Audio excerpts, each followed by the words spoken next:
fell short. Fell short. After the game was over, we was left scratching our heads and saying cuss words to ourselves or out loud. If you're a Falcons fan, I know you say a lot of cuss words out loud, but it was like, dang, we had an opportunity to do it and we didn't do it.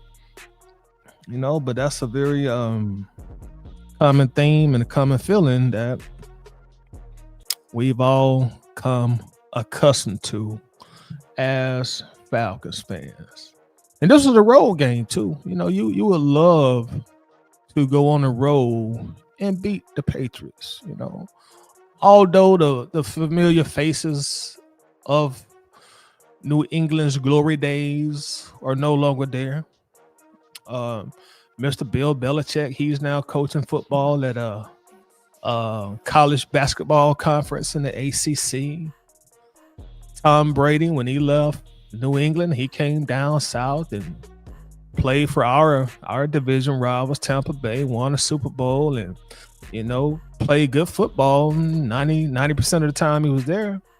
Added things to his legacy. He's now retired and he's now working as an analyst, making about $40 million a year.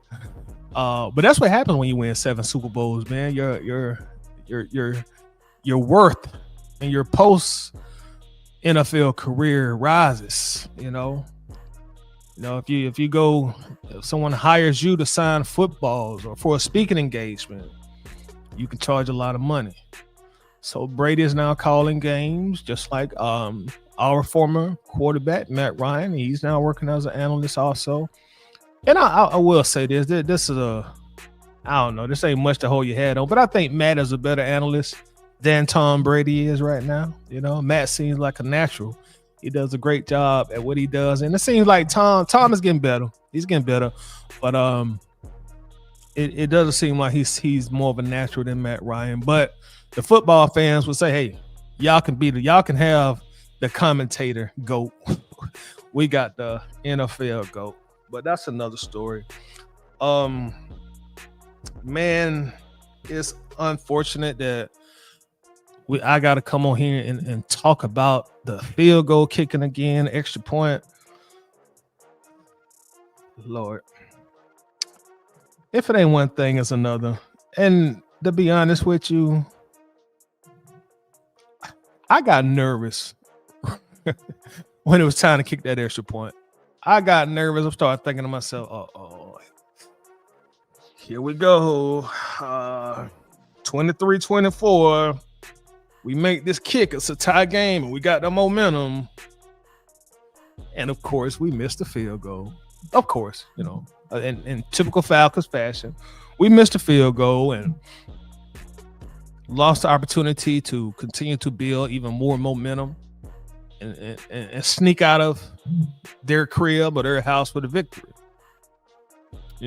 Although, like Michael Penix said, and in some of his post-game comments, although, Penix pretty much said, and I'm paraphrasing here, hey, man, I'm standing by my kicker. Hey, our defense held up after the kick was missed, and we got the ball back, and we still had our opportunity to win, and we didn't get it done on offense. So that is the right thing for Penix to say as a leader on this team, a very young leader, but nonetheless the quarterback, one of the leaders on the team, and he made a valid point. Even though, I didn't want to hear that, but hey, it's a valid point. We did get the ball back, and we didn't convert. We did not put any more points on the board. But Parker Romo, hey man, one of my friends texted me and said, hey man, never trust a football player last name Romo. And I could do nothing but laugh. Hey man, don't never trust a football player last name Romo. Tony Romo, Parker Romo, don't never trust a Romo. And I'm like, God dang. But the kicker, the field goal kick, hey, you got to make that kick, bro. You got to make that kick, man. You got one job. You got one job, bro. And that's not even a field goal. That's an extra point. Your team came back They fought. They showed some heart. They showed some grit, and they climbed back in the game. We were down 21-7 at one point. Climbed right back in the game. Had an opportunity to tie it on the road, and you missed the extra point. Now, if this was a 52-yarder, 55-yarder, 58-yarder, somewhere in that capacity, 60s, you know what? It's all good, bro. We should have handled our business and not even put it in the hands of the kicker. It's all good, bro. We asked you to make a 55-yarder. Hey, it's all good, big dog. We'll get them next time. But an extra point? An extra point? And now, I will say this. Y'all see me, I got on the hoodie, got on long sleeves. I really enjoy, I'm in Georgia, of course, but I really enjoy the spring and the summer. I've told y'all that plenty of times. So I like those humid Georgia summers when it's 98 degrees, but it feels like 110 degrees outside. When you step outside, you go, oh boy, I can't even breathe. It's so hot out here. It's so humid. When you step outside and the mosquitoes, they be waiting on you. Hey, big dog, we've been waiting on you, boy. Y'all know them Georgia mosquitoes. Anywhere down south, mosquitoes, we've been waiting on you, big dog. Oh, you got on shorts? We gonna have a field day with your ass today. I love that weather. So with that said, hey, fall is here. It's here.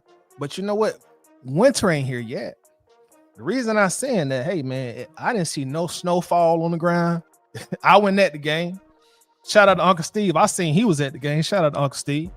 I went at the game, but y'all see I do wear glasses, even though I try to play like I don't need them. I do need them. But I didn't see no snow out there. No signs of a hailstorm. I don't think the wind was blowing too much. I certainly didn't see any rain.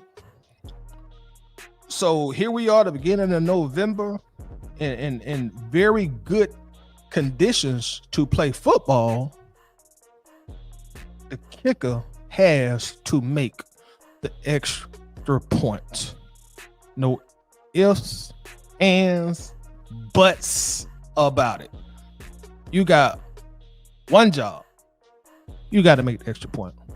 Now, if we made the extra point, we tie the score up 24-24, and then New England they still win the game in regulation, or they win the game in overtime. Okay, so be it. But at least give us that opportunity. At least give us that opportunity. And I totally understand, like, if your perspective is, well, it's the kicker didn't lose the game, or he ain't the reason you lost. That's probably valid. But he also isn't the reason that we won. And this is a extra point. And I know not too long ago they moved the extra point back, but that's still a chip shot. High school students be making that. High school kickers. You see these college kids, they hit 50+ yard field goals on a regular basis in good weather. So I'm gonna shoot a lot of venom at the kicker. I'm sorry. I'm gonna shoot a lot of venom at the kicker. For y'all old school wrestling fans, y'all remember Great Muta? Y'all remember the Great Muta? Great Muta shoot that mist at you? Oh, that's what I'm about to do to Parker Romo. Never trust a football player last name Romo. So I got a lot of venom for the kicker. Hey, man, you got to make that kick, bro. You got one job. And it's a damn shame that we have to sit here so often now and talk about field goal kickers not doing their job. Same thing, the Tampa Bay game. Young Ho Cool. He didn't do his job. And they got him out of there for that. They got him out of here for that. Now you got Parker Romo. He ain't doing his job. It's just like, bro, come on. Like, damn, do we got to go pick a kicker in the 3rd or 4th round of the draft? Are we going to have to wait to draft pick to go get a kicker? We're gonna have to go out there and pay a kicker for $4 to $6 million. So we ain't continuing to have this problem. Kicker got one. Hey, bro, you got to make that kick, dog. Like the snap looked good, laces was out, missed the kick, and we were at that point we were rolling. The defense had settled down. They had limited the Patriots to what they were doing. Our offense was starting to roll finally, but kicker let us down.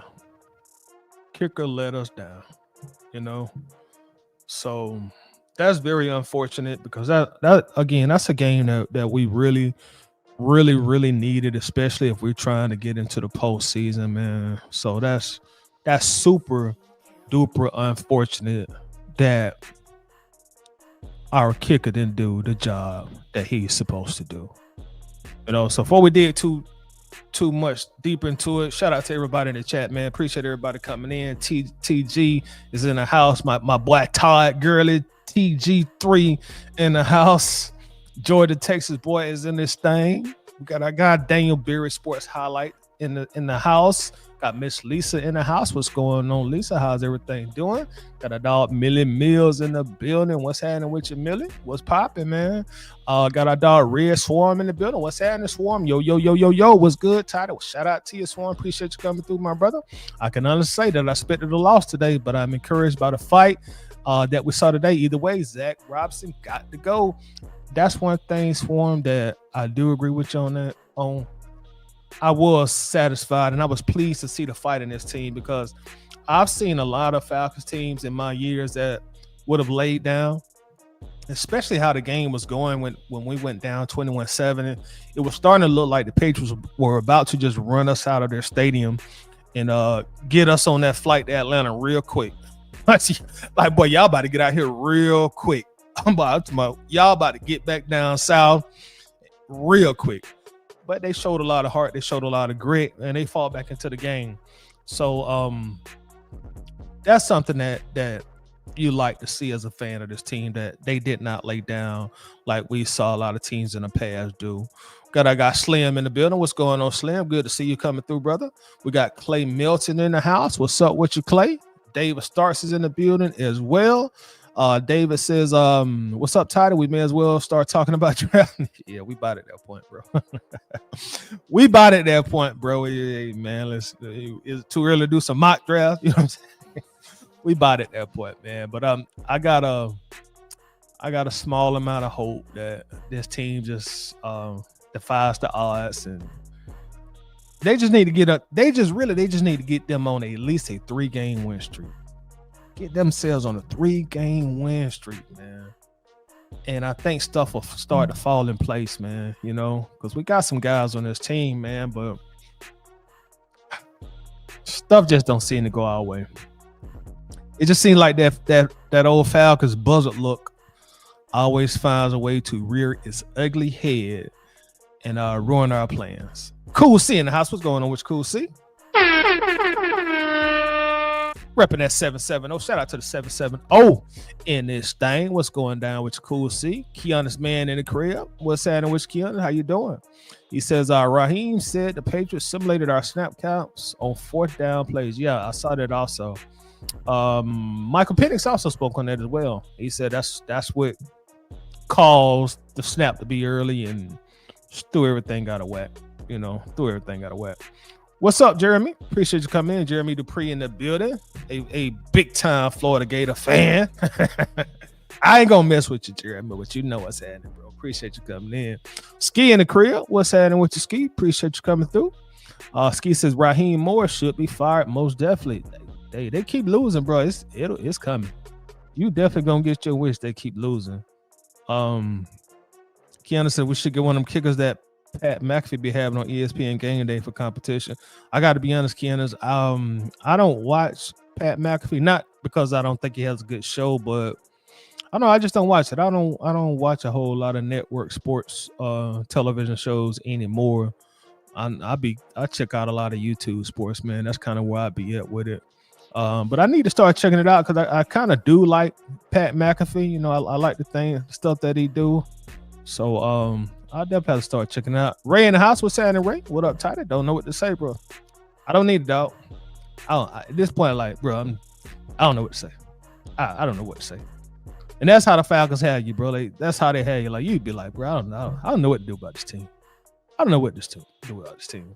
Red sponsor tight and knowing Mr. Blank and how he has operated in the past. I'm not sure he will fire Raheem during the season, but I would really like to see how we do on the Obridge as our interim head coach. I do agree with you again on that, Swarm. Looking at Blank's past and how he has operated with his coaches, Arthur Blank very, very rarely will fire a coach mid-season. You know, he typically makes those decisions after the regular season is over. The last coach that Blank fired was Arthur Smith, and he waited until the end of the season. From my recollection, I could be wrong, but the only one that I remember that actually got fired during the actual regular season was Dan Quinn. For everybody else that Blank has hired, I do not recall anybody getting let go during the season. If I'm forgetting somebody, y'all let me know, please, in the comments. And to also further expand on what you're saying, Swarm, is like, I don't see Blank releasing Raheem as long as we're still like, as long as we mathematically can still have a winning season and or make the playoffs. I don't see him letting Raheem Morris go. I really don't see it. So I'm with you on that. You know, I think Raheem is going to be here now. If we roll off and we at 3-8, 3-9, 3-10, yeah, at that point you don't give Blank any choice. But hey, you got to roll out. And then at that point, I'm sure Obridge would become the interim head coach. William Amy in the house. What's up, William? Says the season is done. Man, this team is clueless. Ski says, I want to wait till the end of the season to fire Raheem Morris just to let Raheem out-coach himself out of the job. That's an interesting perspective, and I understand totally what you're saying when you say that as well. Just let him get himself out of here. And that's some of what I was saying, Ski. You know, not trying to steal your thunder, but one of the last shows that I did, I was like, hey, man, if they such bad coaches, let them go down with the ship. You know what I'm saying? If everybody wants them fired, hey, let them keep losing, bro. You know, they will definitely get out of here. Just let them keep losing. Let them get themselves out of a job. Millie Mills says, technically, Bobby Petrino, right? Well, no, Millie, because he quit. You know what I'm saying? We didn't fire him. He just woke up one day or one night and said, hey, I'm out of here, yo. Peace to the gods. I'm out. I'm done. Yeah, he just quit on us, man. He quit on us. Tony in the house is another 7-10 season. Man, boy, start calling us the 7-10 birds, right? We the July 10th Falcons, 7-10. It's kind of it's heading that way. As far as the game, man, you know, the Patriots came out, like I said, it looked like they were about to run us out of their crib. They came out looking very, very good on offense. We was having a hellified time trying to slow them down. And I must be honest, I mean, I know Drake may have been playing good football, but I had not seen a lot of him playing live. And watching him like the first two quarters, I was like, oh, Drake May, boy, he got it. I mean, he looks the part too. I mean, he was coming out there dealing, poised, comfortable in the pocket, stands upright, you know. And I hate to say this because of all the stuff that Brady accomplished in his career. But when I would watch Drake make pre-snap, how he kind of set that foot back when he in the gun, I say, God damn, boy, he look a little bit like Brady sitting back there, man. He look a little like Tom Brady. Have they found their next Brady? But beyond all that, Drake May looked the part. He was throwing some pretty balls. I mean, pretty balls. Finding the open spaces in our defense. You know, he just looked the part. I mean, this guy looked like he was a 10-year veteran with 2 first-team All-Pros and damn near 6 or 7 Pro Bowls. He just looked the part. And I'm sitting here like, oh boy, they They about to get us out of here quick. Like I said, shout out to my dog Red Swarm. Thank you as always, Red Swarm, man. I surely appreciate you, showing a bunch of love all the time, supporting the show, man. Thank you very much, brother. He says, Toddy, I want to have hope for the next 9 games. I feel like with the low number of picks we have next season, we should offload some players to see what picks we could pick up. That's something that I'm sure that Terry Fontenot and Raheem Morris and probably Rich McKay are probably going to be talking about. I'm sure they're probably discussing it right now. They're going to probably be talking about that all the way up to the trade deadline, which I think is Tuesday. Y'all correct me if I'm wrong, but I agree. Seeing what we can find, even, and this going to be an unpopular opinion, y'all, and I know it. Even a player like Tyler Algier, and not because I don't think Tyler Algier is a good player, a good running back. I think he's a very, very, very good running back.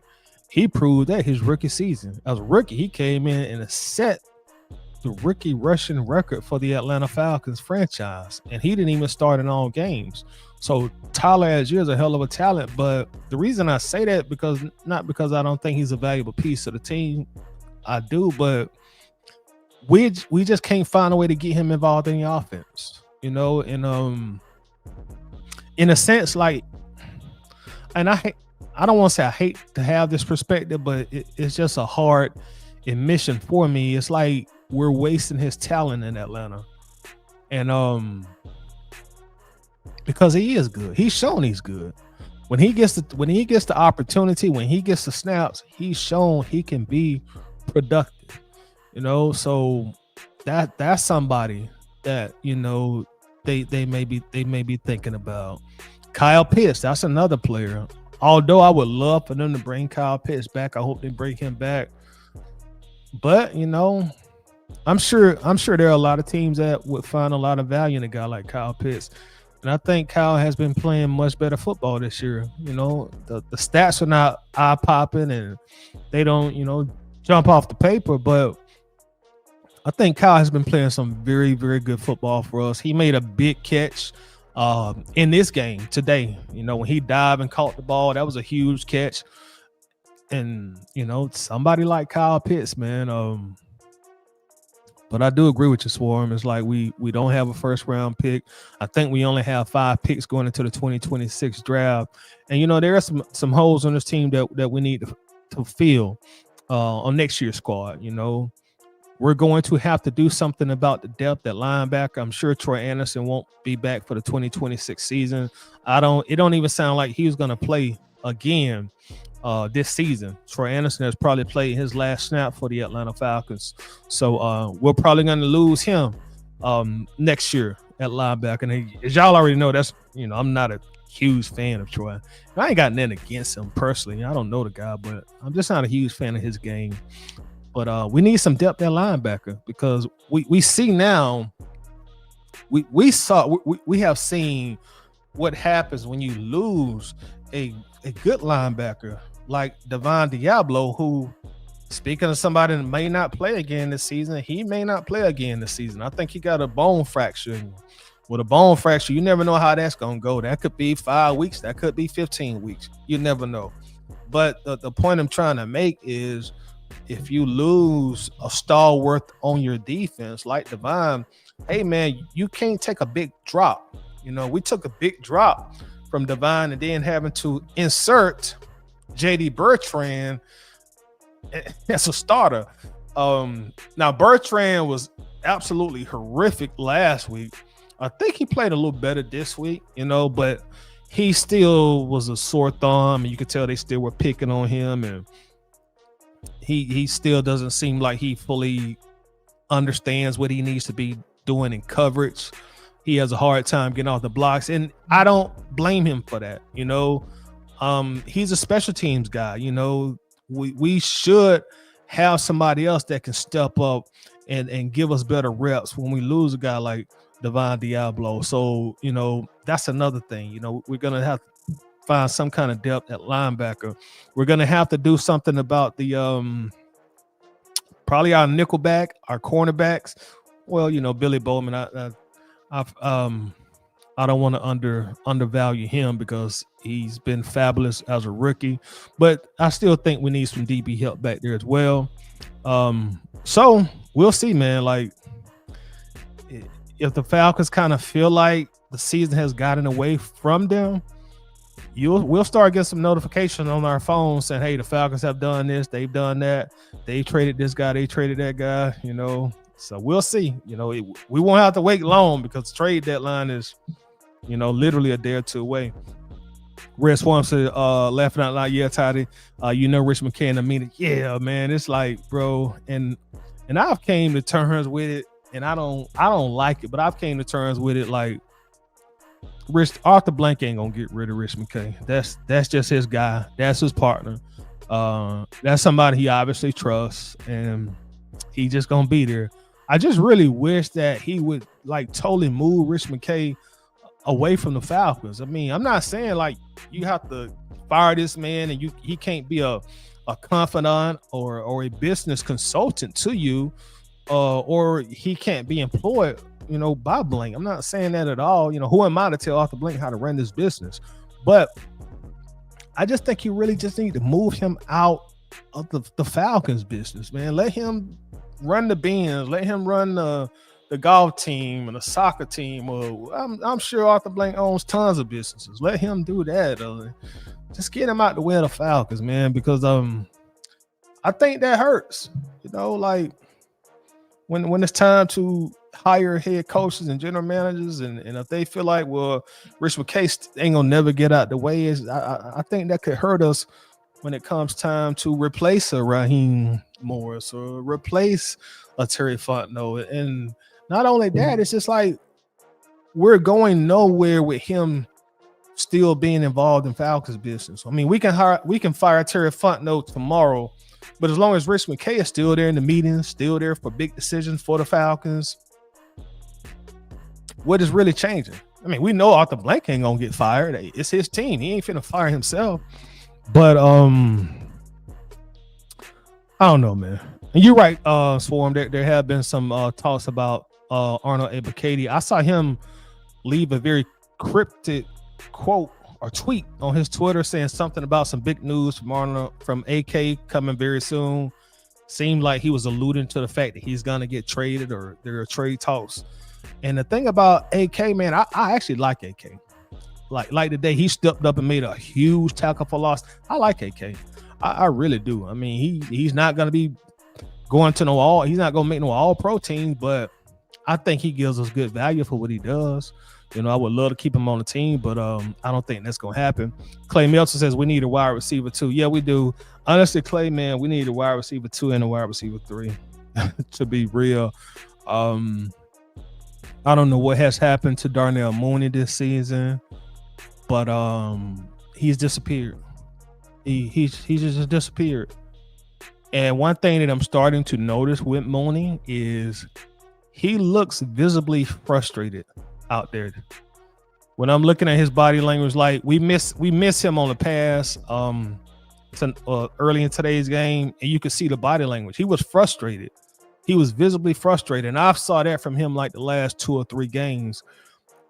And his production has just totally disappeared. Now I know he was hurt. He missed some games early and missed some time early, and he's been trying to work his way back from an injury. But he's been in the starting lineup lately, and it's just like we're not getting anything out of Darnell Mooney. He's not even a factor. I mean, he has 12 receptions for only 173 yards and no touchdowns this year so far.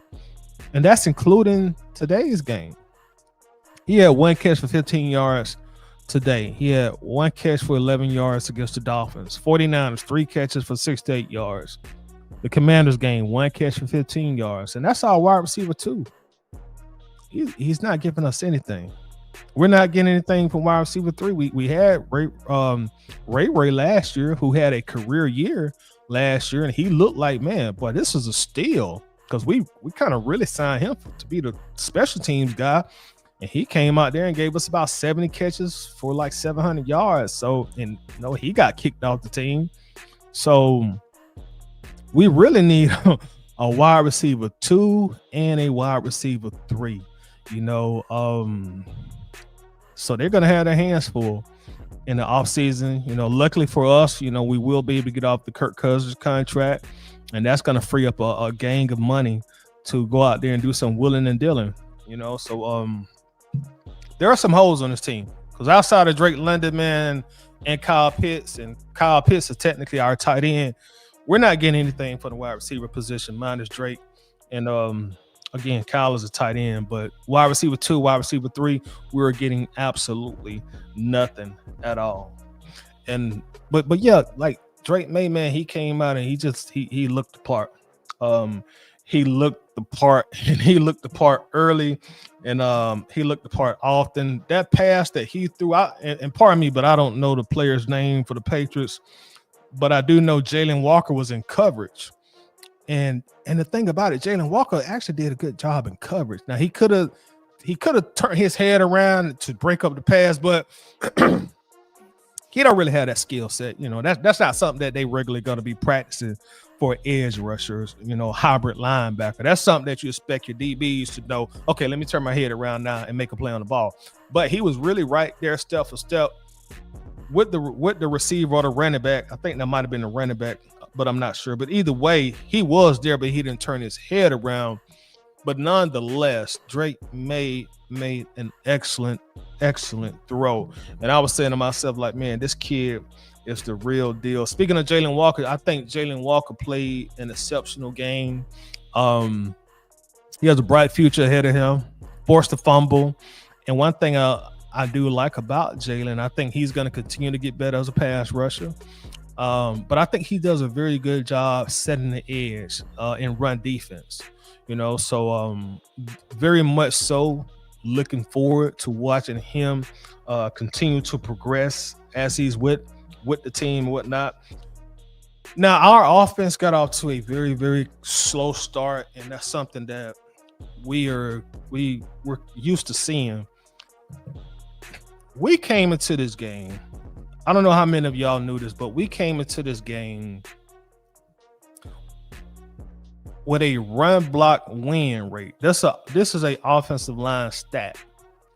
A run block win rate ranked 31st in the NFL. So essentially, we were in last place. Run block win rate. You know, we're doing a absolutely terrible job in run blocking this year.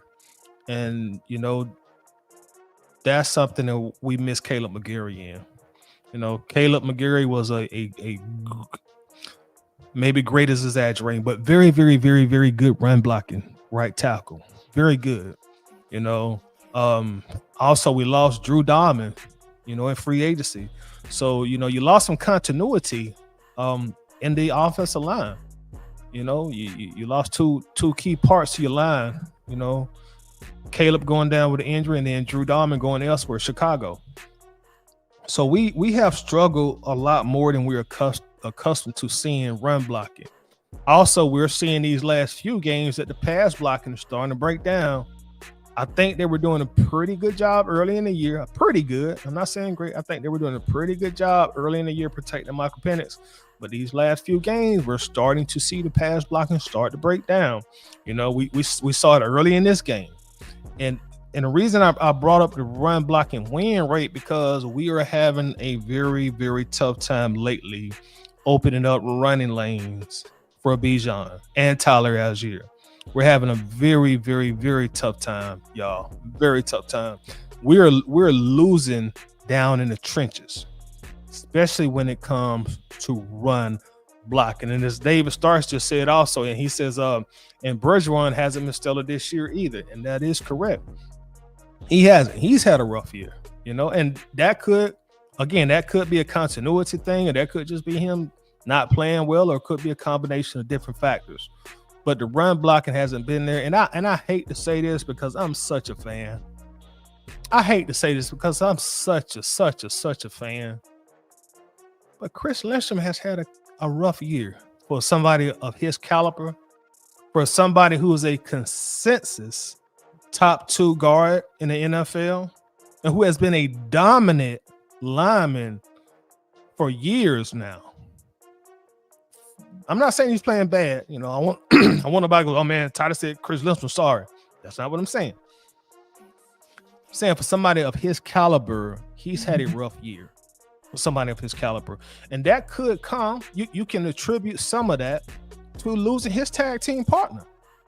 You know, Lindstrom and McGarry, they know each other like that. They boys off the field. You know, Caleb McGarry got married about maybe 2 years ago. Lindstrom was at the wedding. And I think Lindstrom might have been the only Falcon at the wedding. I might be wrong, but I know he was right there taking the picture with Chris Lindstrom. That's his boy. That's his dog. That's his road dog. You know, that's it. That's his guy. They came in the NFL together, you know, drafted by the Falcons during the same draft. Both of them were first round picks. So naturally, they built the bond. You know, they're probably so close they can kind of finish each other's sentences. What I'm trying to say is somebody that he's used to working with, and y'all know the offensive line, they all work together. You know, they're all working together. So with McGarry going down, maybe that kind of affected his game in a sense, you know. Because I've been seeing him not being the same guy pass blocking nor run blocking this year. And y'all know in the past, man, that right side of that line, boy, that was our bread and butter. We all, 3rd and 4, 2nd and 5, we always knew it. Well, we can run on the right side and get this first down. You got Caleb over there and you got Chris Lindstrom over there, but that hasn't been the case. Now Chris Lindstrom is his new tag team partner for this season is Elijah Wilkinson. And it's hard to say anything real bad about Elijah Wilkinson because he's not even supposed to be there. The starting right tackle got hurt. The second string right tackle got hurt. So he's the emergency tackle. And he's playing like an emergency tackle. So, you know, he's giving you the best that he can. But I really think not having Caleb in there has really started to affect Chris Lindstrom. And I'm hoping that he can bounce back and get back to the dominant force that we've come to love as a player, appreciate as a player, and just get so much accolades around the league. You know, that's outside of Bijan, and you know, Bijan is still relatively new to the team, but that's the one player that everybody in the league, oh, he a dog. Lindstrom a dog, you know, oh, he a dog. Falcons got him one with him. He a dog. You know, everybody would readily admit that. So I just want to see him get back to that level of play. And the reason I'm talking about that because that's a reason that the running game isn't what it should be. You know, we are not being productive running the ball at all. I think today we averaged 3.3 yards per attempt rushing. That's not very good. And I know a big takeaway about this game because, you know, I know a lot of the talking points that are going to be had is like, okay, well, here's another game where we abandoned the run. And I think some context has to be put on that. Again, you know, we got whooped in the trenches. We averaged 3.3 yards per rushing attempt. But the thing that the point that I really want to kind of hammer down is like when you're on the road, the thing we only had 16 or 18 rushing attempts. I should have looked it up, man. That would have helped me out. I'll try to look it up while I'm talking. Let's see. How many rushing attempts do we have today?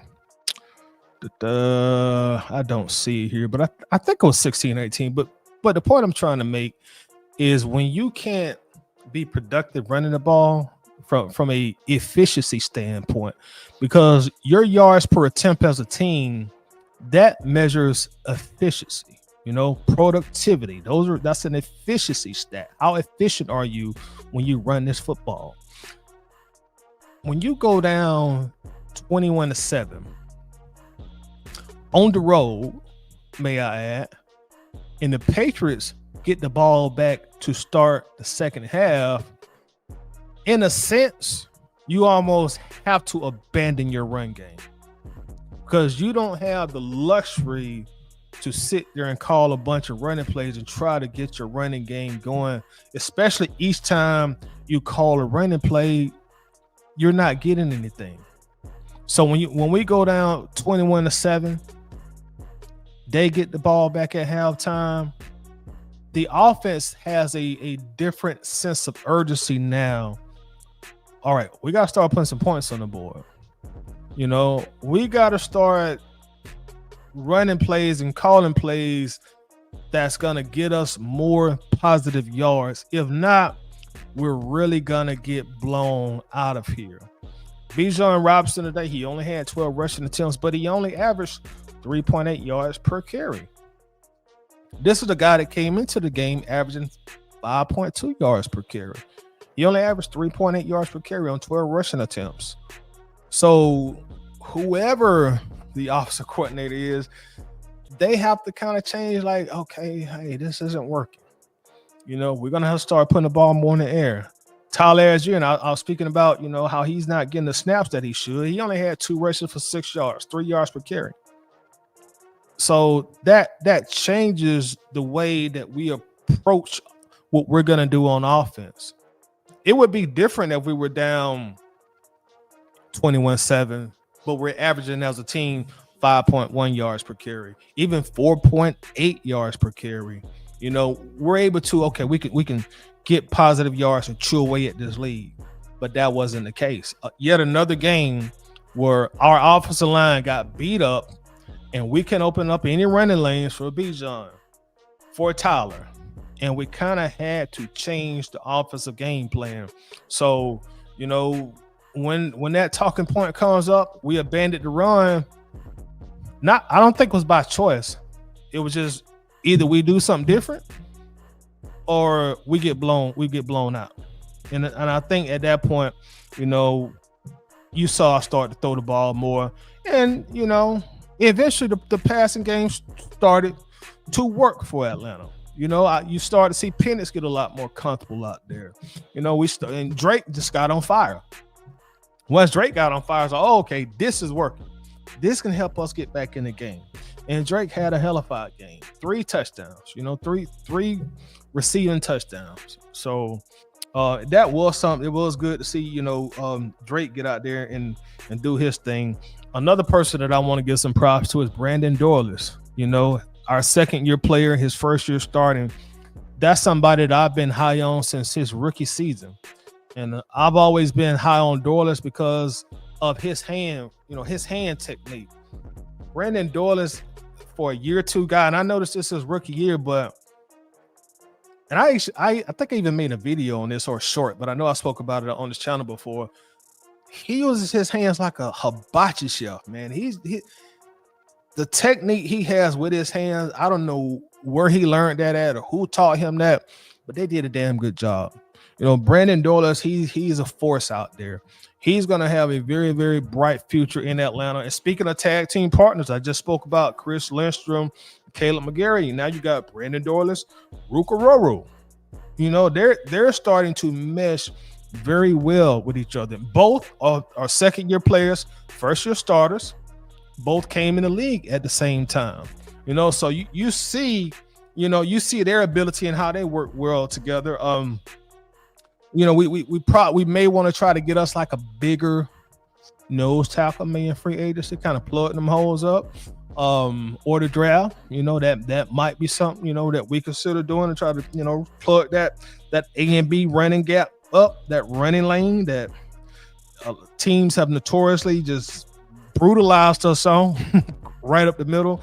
And that's one thing that losing Divine Diablo really, really hurt this team, because he has shown them first, I guess 5 games he played for Atlanta, that, hey, I can be an impact linebacker. I can come up and I can plug this hole. I can make impact plays. And that's one thing that I've complained about and cried about and whined about and bitched about for God knows how long about Atlanta. Like, we don't have an impact linebacker, and y'all saw the difference when you get an impact linebacker, man. Man, if you got a dog ass linebacker, a lot of stuff will fall in place for your own defense, because that's a very important, critical centerpiece of your defense. And we see what happens defensively on this team with Divine Diablo, without Divine Diablo.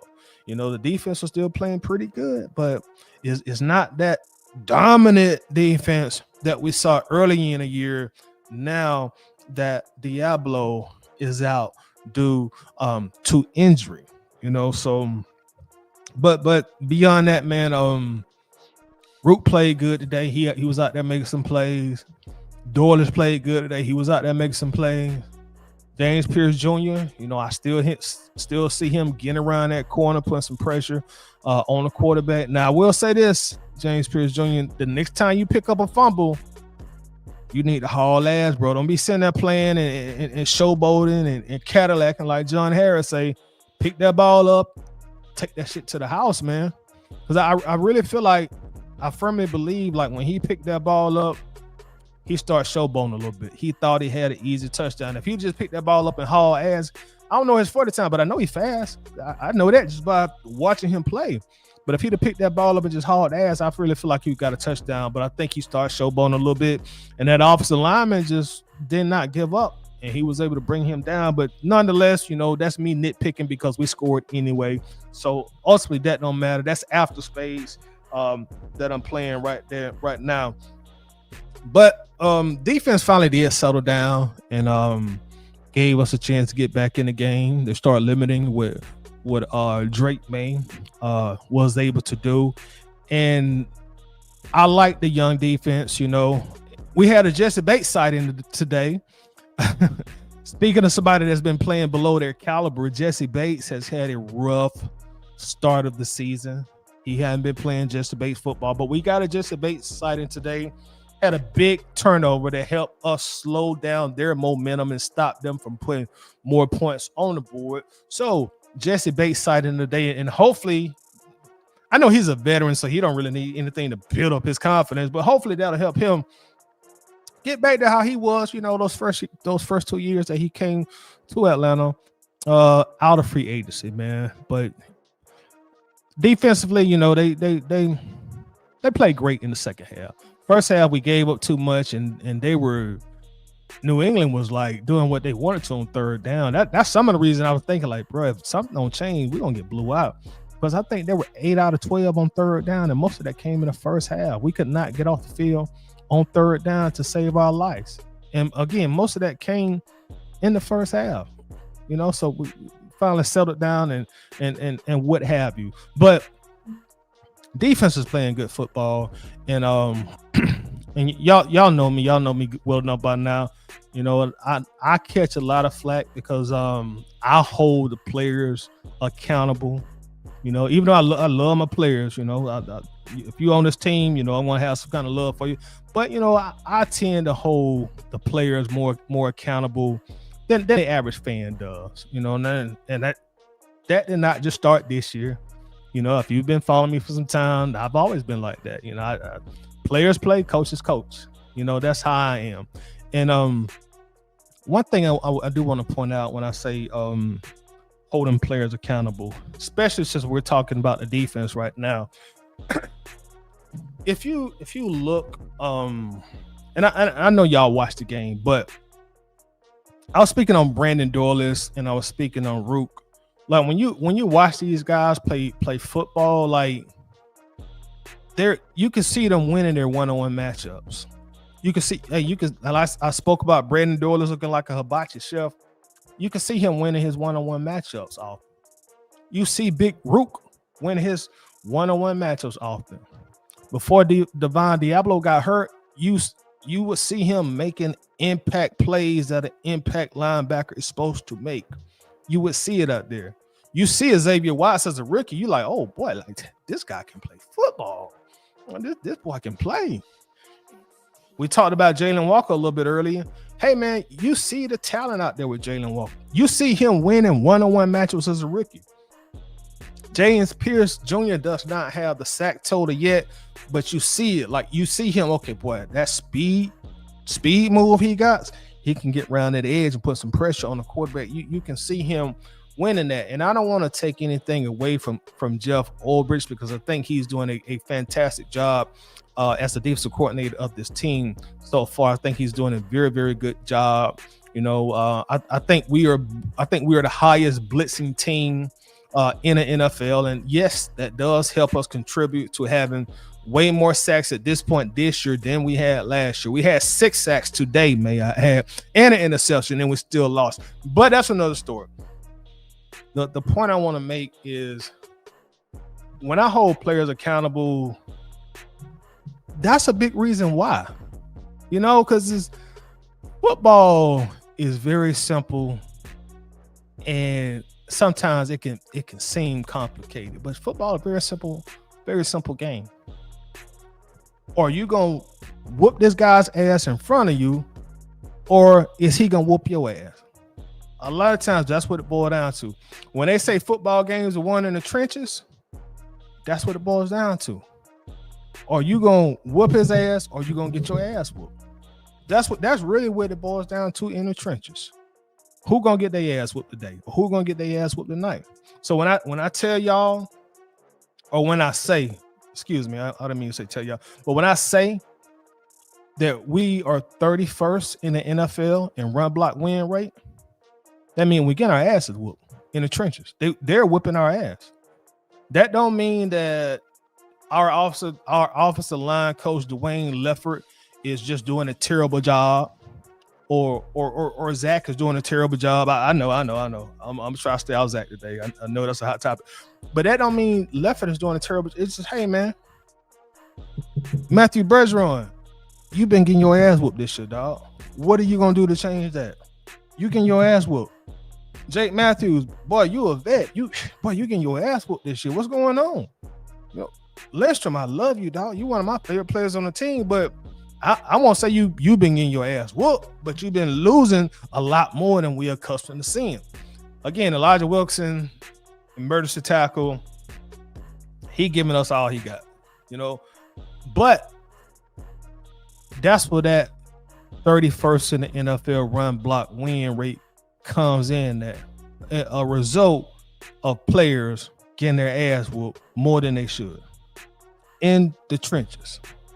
Now, vice versa, you go to the defensive side of the ball. Hey, man, you see Brandon Doyle for only a second-year player. Hey, man, he getting after it, bro. This dude active. He moving around. You know, he winning his matchup. He making plays. Even David Onyemata, at his old age, you still see David Onyemata. Hey, man, I can still, you know, do my little thing and, you know, put some pressure, you know. Now, if the quarterback get outside of the pocket, hey, I ain't got that speed no more at 33 years old. Y'all young boys, Jalen Walker and James Pierce with them young legs, y'all got to collapse and help me. Because I ain't got that speed and that agility no more to be chasing Drake May. That's what I need y'all to help me. But you know what? I still can come out here and, you know, still do my thing at 33 years old. Big Rook Aroro. Hey, man, Big Rook be out there whipping ass sometimes. Big Rook still got stuff that he's going to get better at and stuff he needs to improve on technique-wise. But you see it like, hey, I'm just going to come out here, I'm going to whoop some ass. James Pierce Jr., Jalen Walker, Devon Diablo. I've seen Devon Diablo just attack at the line of scrimmage and make a play. I've seen Devon Diablo come in on the linebacker blitz and knock that little fucking running back out the way and make a play. In other words, I'm going to whoop your ass. Football is a violent sport. I always say it's a barbaric sport played by barbarians. So I've seen Devon be a barbarian. Hey, I'm just going to whoop your ass, man. I don't care who you put in front of me, your ass is going to get whooped. Now, is JD Bertrand talented enough to whoop ass at the level Devon Diablo is? No, he's not. Does that mean that Jeff Ulbrich or whoever the linebacker coach is doing a worse job because a less talented guy can't do what the starter do? No, it doesn't. It does not. Same with Jalen and James Pierce Jr.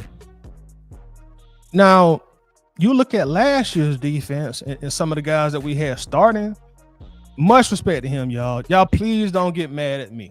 Don't get mad at me because I got a lot of love from a dog. He a Georgia boy. You know, he came from Georgia, went to school in Georgia. You know, he didn't go to college in Georgia, but he went in South Carolina. It's close enough. But you look at a guy who was on this defense starting last year like Grady Jarrett. What has Grady done since he left the Falcons and went to Chicago? What has he done? He's had a hard time getting on the field. When he is on the field, he has not been productive. You know, and I keep up with our past players. I do. I'm be honest. I keep up with them. I see what the Bears fans say about Grady. They're not pleased. Trust me, they are not pleased. They feel like it was a waste of money. They're not pleased. I think Grady, we're in week 8, week 9.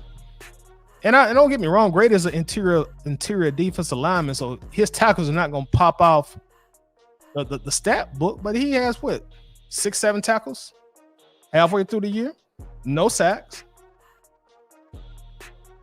I remember y'all boy Matthew Judon this past off season before the regular season started, and he got interviewed, and they asked, and the topic of conversation came, hey man, you had a down year last year with the Falcons. You was a starter.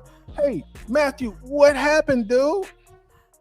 Well, that's what happens when I'm in, pass coverage 60% of the time, man. I can't get to the quarterback. It ain't on me. That's on the coaching. Okay, good. So you were in the wrong scheme. Gotcha. Cool. New team. Different scheme. What is Matthew Judon doing right now, y'all? No sacks. Midway point of the year. He has 0 sacks. You had more sacks last year with Atlanta than you got right now. No sacks. Lorenzo Carter, Justin Simmons. Before he got hurt, Troy Anderson. The point I'm trying to make is the people on the field, the barbarians playing this barbaric sport, it makes a hell of a difference.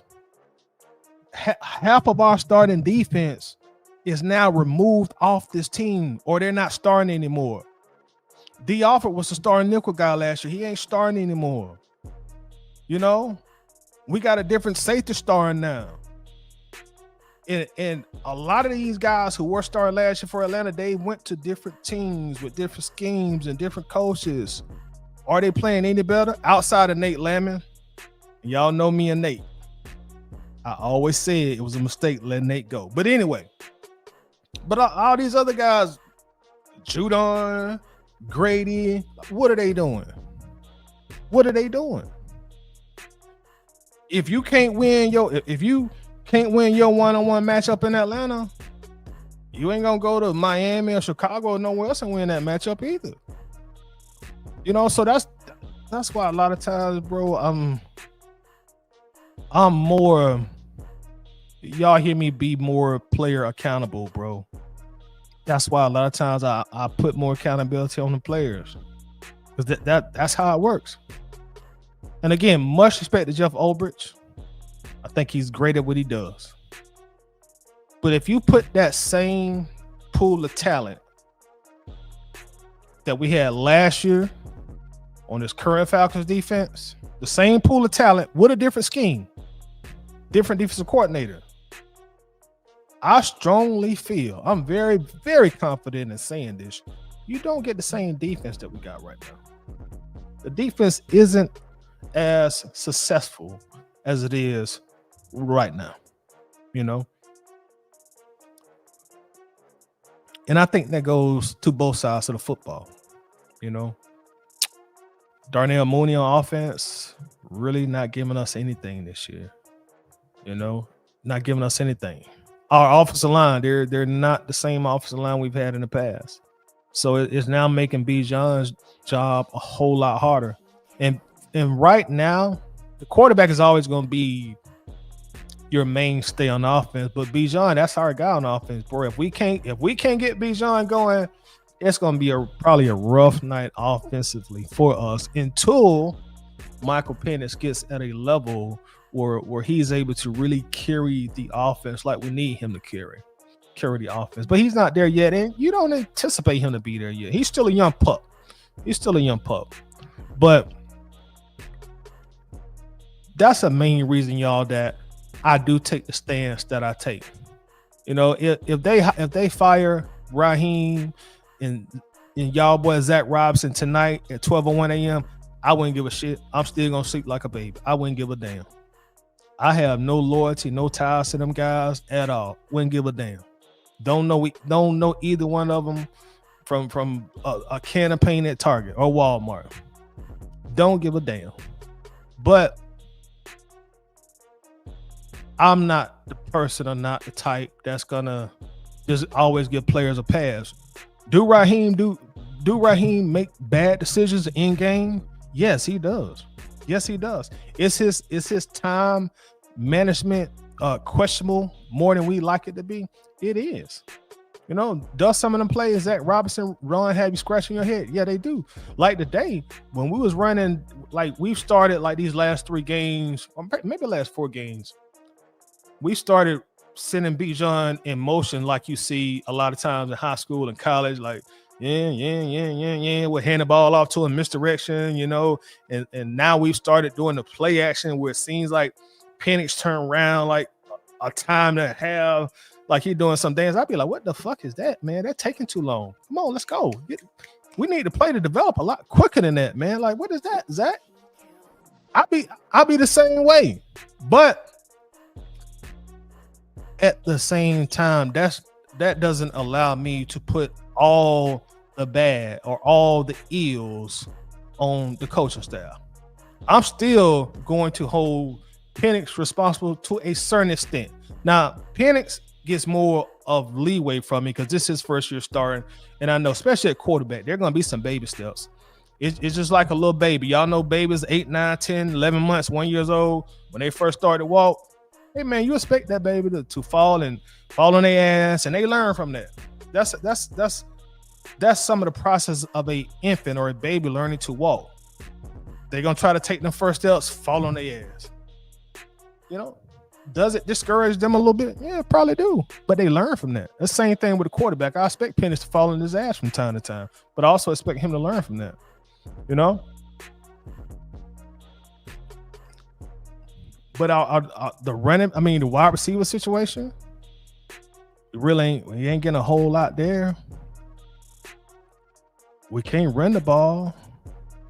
You know, again, like the offensive line, or are we going to give all that blame to Zach Robinson too? I mean, are we going to blame Zach totally for us having the 31st best run blocking line in the NFL based on run block win rate going into this game? I mean, do we put all that on Zach? Or do you say, hey, Bergeron, Lindstrom, Elijah Wilkinson, y'all need to start whipping the ass. Y'all getting y'all ass whooped. And remember, the trenches, you just got to whoop. The trenches is all about who's going to get their ass whooped. I'm going to either whoop your ass or you're going to whoop my ass. That's pretty much what the trenches about. Who's going to get their ass whooped today? You know? I remember Lawrence Taylor had this famous clip, and I know y'all saw it because they showed it on NFL films and all this a bunch of times. But he was talking to somebody, Lawrence Taylor said, hey, boy, when I get back in there, I'm going to whoop your ass. And I know y'all done said it. I mean, I know y'all done seen it. When I get back in the game, I'm going to whoop your ass. That's what it is about. Are you going to win this matchup? Are you going to win this matchup? As a nose tackle, are you going to kick that center's ass, or is that center going to kick your ass? And again, Zach Robinson got his faults. He got his ills. If they move away from him next year, hey, good for the Falcons. I hope y'all bring a guy in here that can have better success. You will have Michael Penix going into his 3rd year, so we would expect to see some progression. Same with Raheem Morris. Whoever the next guy up, hey, man, I hope you get more out of this team. But if the Barbarians don't do their part on the battlefield, it's going to be the same musical chair situation that we've seen in Atlanta these last almost 10 years. New players, new coach, 7-10. New player, new GM. We get all happy at the beginning of the year, 7-10. You know, so coaches have to do a better job, and the players especially have to do a better job. They especially have to do better. They the ones going out there to play. You know, when I'm watching my offensive line get in, and if y'all think, hey man, Tyler is trying to create a narrative, because he want to be the bodyguard and protect the coaches. All right, cool. If that's how you feel, I can't change your mind. But I implore you, go back and watch today's game. Go back and watch last week's game. Don't look at them but your offensive line. That's all I ask you to watch. Just watch your offensive line. And then be honest with yourself. Who whipping ass and who getting their ass whooped? Who whipping ass and who getting their ass whooped? And normally in the NFL, 8 times out of 10, the people that's whooping ass, they win. Because it's a barbaric sport played by barbarians. The name of the game is to whoop ass. That's how it goes. Normally, the more physical team, the one that's consistently whooping ass, especially in these trenches, they're winning. They're winning. So us not being in running ball like we're normally used to seeing, that's a result of we just can't. We're not run blocking like we're accustomed to run blocking, or like we saw in the past. And all of that comes into conjunction and combined with questionable play calling. Because I don't want y'all to seem like I'm never giving the coach no blame, because I do. I watch the game just like y'all do. Questionable play calling, especially all that long time play action stuff. I'm like, bro, what the fuck is that, dog? Why you got Penix doing the Olay here and turn on? Like, what the fuck is that, man? We can't get that play off no quicker than that. What the fuck is that, Zach? No, so I really hope they just get whatever that is out of playbook. I don't know what the hell that is. I saw one play here, even Penix was confused. Like, God damn, where am I supposed to go? Like, even he was confused. So all that Bijan and motion and misdirection, play action, get that out of here, bro. Get that out of here. Get that out of here. I don't know what that is. I ain't seen us be successful yet with that part of it. Not yet. So that there's enough blame to go around your team is failing.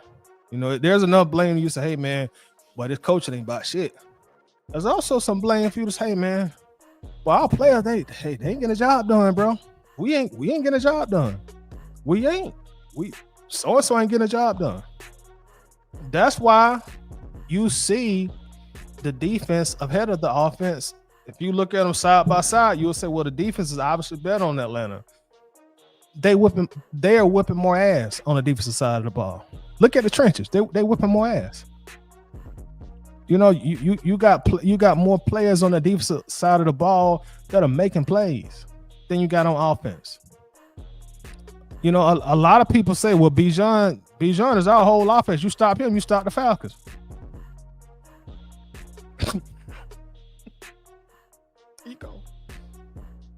There you go.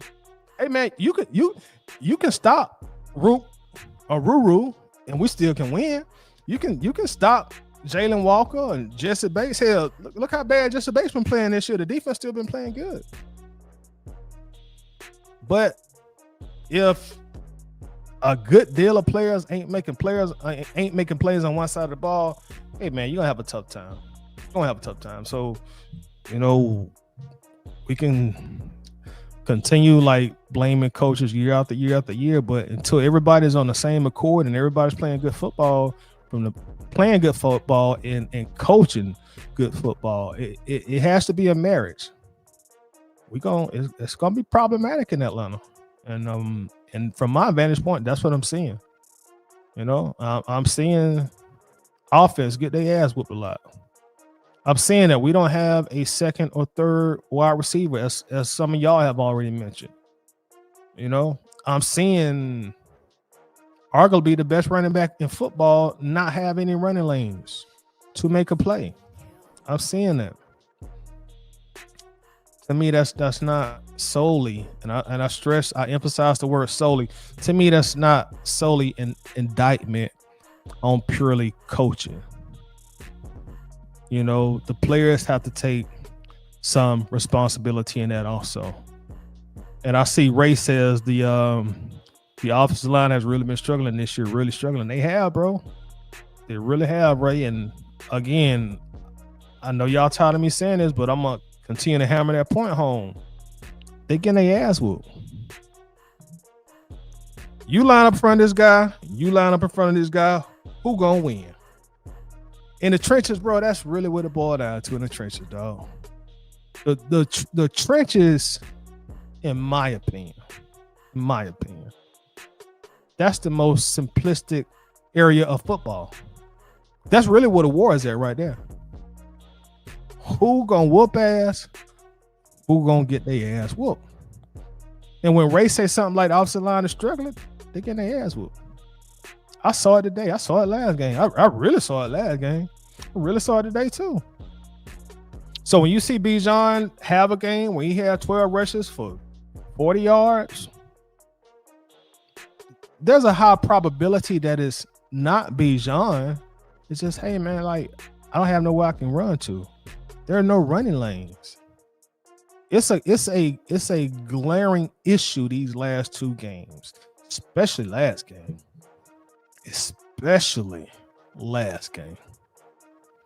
So I just hope everybody can do a better job. I hope Zach could do a better job. I hope Raheem could do a better job.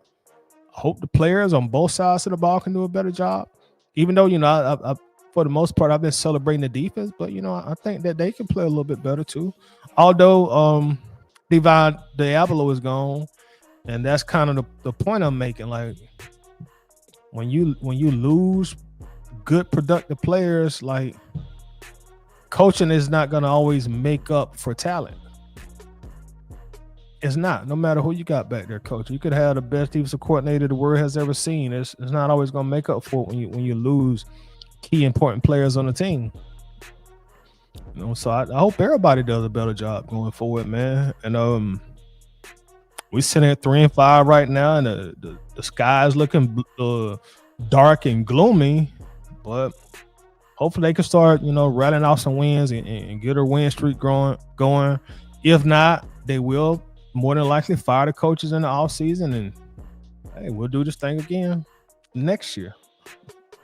But hey man, I don't want to hold y'all long, man. That's pretty much all I got for the very most part. That one Falcons fan in the house, what's up? That one Falcons fan says, Toddy, it feels like we're witnessing deja vu. Penix puts the team in position to tie the game late in the fourth, and we can't get the extra point. Oh, we've seen that tons of times with Falcons fans. And speaking of Penix, man, I didn't even speak on Penix. I think Penix was vastly better today. Speaking of the offensive line getting their ass kicked, I think early in the game, that started to affect Penix early in the game.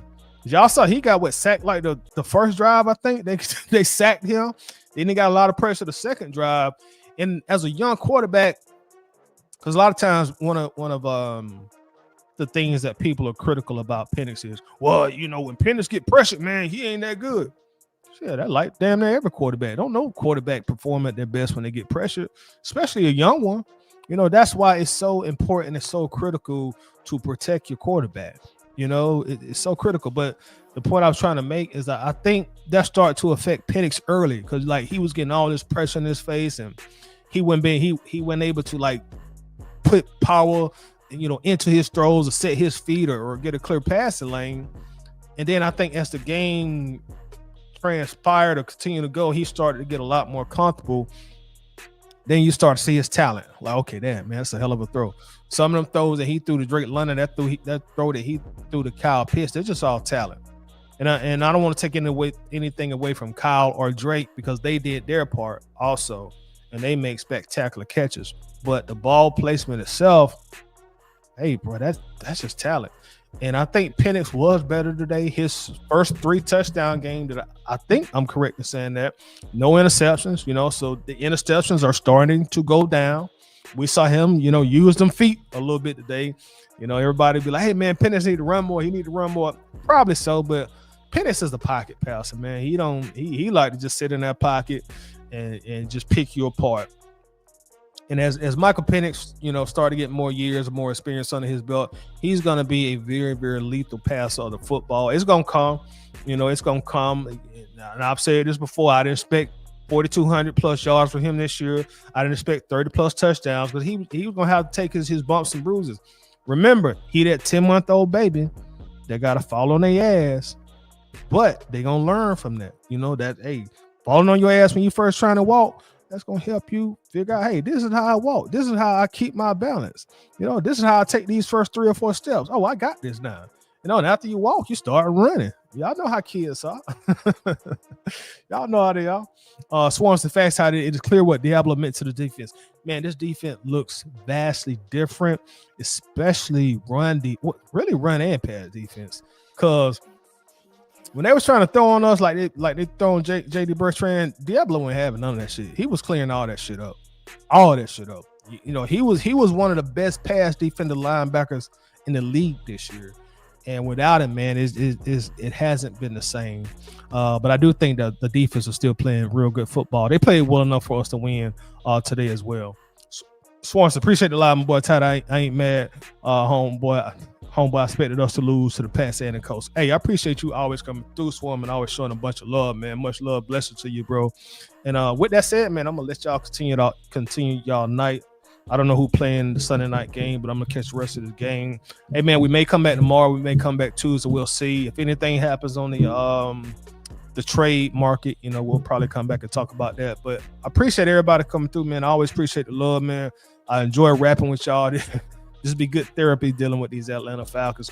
Much love and blessings. Y'all have a great and productive week starting tomorrow. I'm gone. Bye.